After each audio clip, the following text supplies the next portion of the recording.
Hey guys, you made it to your very last assignment. I am so proud of you, and I know that you are feeling proud of yourself.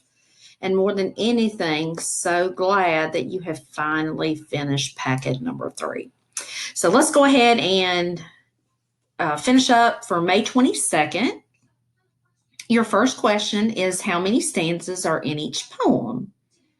And then the second part for May 22nd is to write some examples of personification from the poems. So let's go back to the poems on page 96 through 98. And the title of this section is called Poems About Nature. And you have 3 poems to read: Until I Saw the Sea, Mountain Mist, and Knockabout and Knockaboom. Love that title, Knockabout and Knockaboom. Okay. All right, so I'm just going to read the first one, boys and girls, and we'll discuss it, and then hopefully you can do the rest of these on your own. I think these should be pretty easy for you. Okay, so the title of this one is Until I Saw the Sea. Until I saw the sea, I did not know that wind could wrinkle water so. I never knew that sun could splinter a whole sea of blue. Nor did I know before a sea breeze in and out upon a shore. What are some things that you notice about this poem? We have 3 stanzas. Remember, boys and girls, a stanza is a section of lines, a group of lines. Here, this one sentence is actually broken into 1, 2, 3, 4 lines. We know that we need to pause and think about that part before we go to the next part because we have some white space. We do have some rhyming words like know and so, new and blue, before and shore. So the author here, Lillian Moore, creates mood in her poem, which means we have certain feelings as we read this poem. And I don't know about you, but I'm feeling very relaxed as I read this poem. This is very calming, relaxing, peaceful. I can picture the sea, the water in my mind. And I know it's very beautiful because I've seen the sea before. Even if you've never been to the sea, I'm sure that you've seen pictures of the sea or the ocean.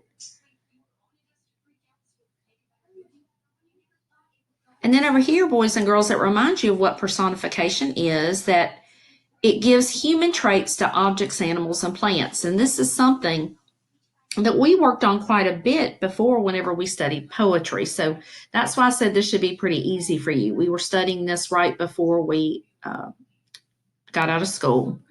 So hopefully you're very familiar with this and remember what we learned. Okay, so here we have 1, 2, 3 stanzas. And one example of personification is I did not know that wind could wrinkle water so. Boys and girls, we know that wind cannot actually wrinkle something. It's not a person.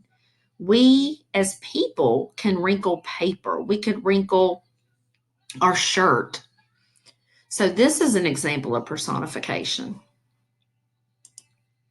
Okay, so going back to our packet, I did the first one for you. The poem Until I Saw the Sea has 3 stanzas. So you'll fill out the one for Mountain Mist and Knockabout and Knockaboom. And then for personification, it says what human characteristics are given to objects in the poems on pages 97 through 98. So what I did, boys and girls, was I just wrote a couple of examples here. I wrote some of the phrases from the poems that these examples of personification are in. So for number 1, I have that wind could wrinkle water so. So I didn't write out the whole line. I'm going to go back and highlight wrinkle, because that's actually the human characteristic. Wind can't wrinkle, but a human can wrinkle.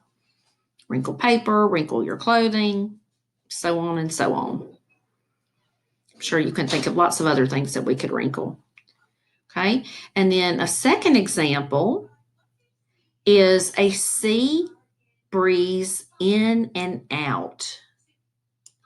Breeze. Now, who breathes? We do, right? Humans do.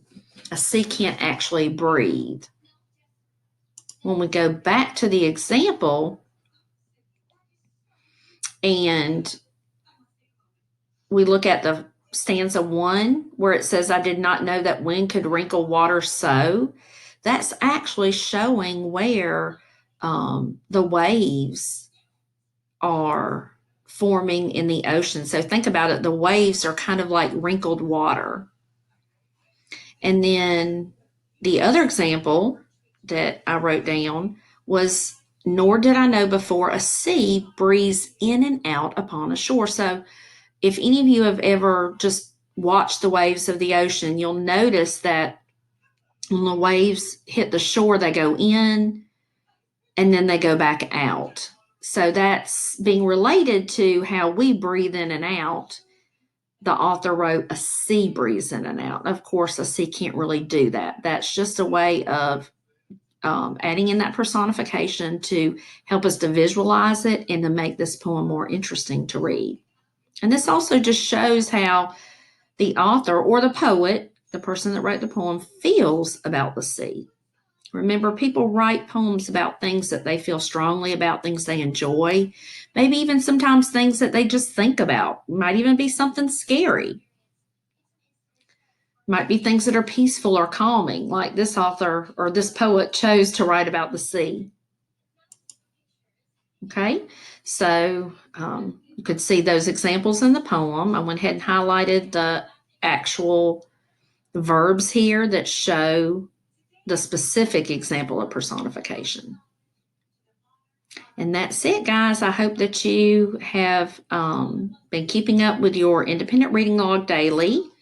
Make sure also that here on your last day that you make sure that you complete another option from your option board for ELA for A Tree is Growing or for the poems. And this will be my last ELA video. So check over your packet, make sure everything's done, and you'll get that turned in next week. Have a great afternoon, guys.